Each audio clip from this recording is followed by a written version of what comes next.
Bonjour à toi et bienvenue au message lumière de la famille Myriam Bethléem en ce beau mardi du temps de Pâques. Je te livre une partie de l'évangile de la messe d'aujourd'hui. En ce temps-là, Jésus disait à ses disciples, Je m'en vais maintenant auprès de celui qui m'a envoyé, et aucun de vous ne me demande Où vas-tu?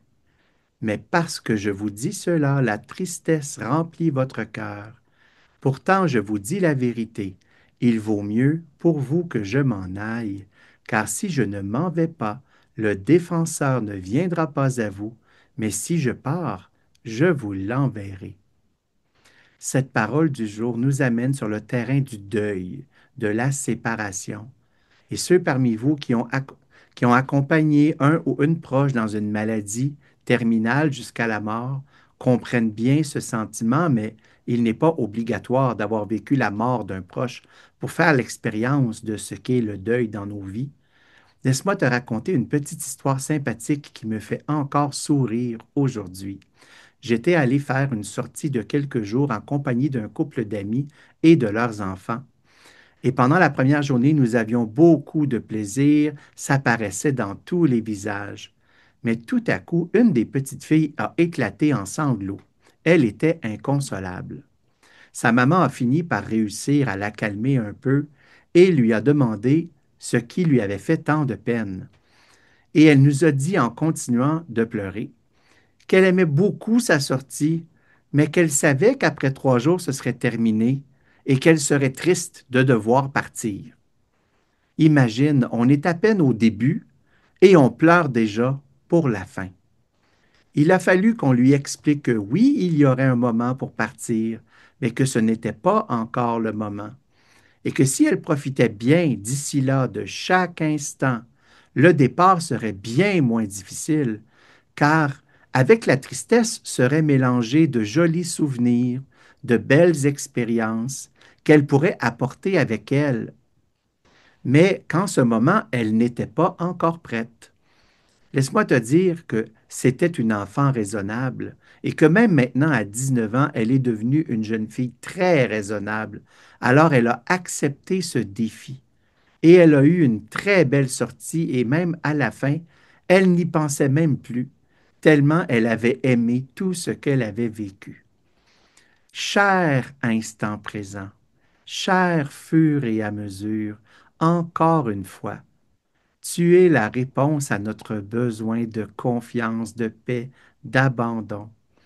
Peut-être toi vis-tu en ce moment une, une séparation, un départ, la fin de quelque chose, la mort de quelque chose ou de quelqu'un proche de toi. C'est un moment difficile, c'est la douleur du détachement, la tristesse de la séparation et le silence de l'absence. Heureusement, la foi se révèle en ces moments d'une grande consolation, car elle nous permet de regarder derrière et de voir toute la beauté de cette vie terrestre qui se termine.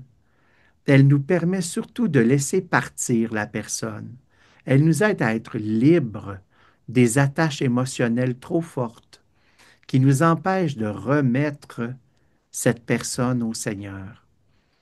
Je te donne un autre extrait de la Bible qui me touche depuis longtemps, qui stimule ma foi dans les situations de deuil. J'aime beaucoup l'entendre dans les célébrations de funérailles. Les âmes des justes sont dans la main de Dieu, et nul tourment ne les atteindra. Aux yeux des insensés, ils ont paru mourir. Leur départ a été tenu pour un malheur, et leur voyage loin de nous pour un anéantissement. Mais eux sont dans la paix.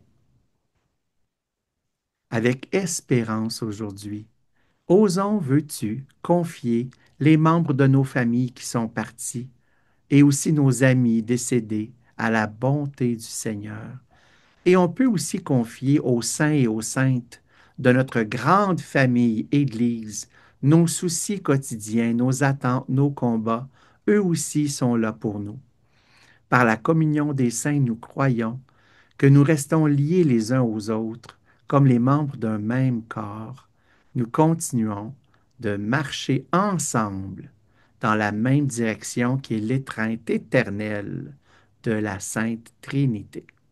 Sois béni, au revoir et à bientôt.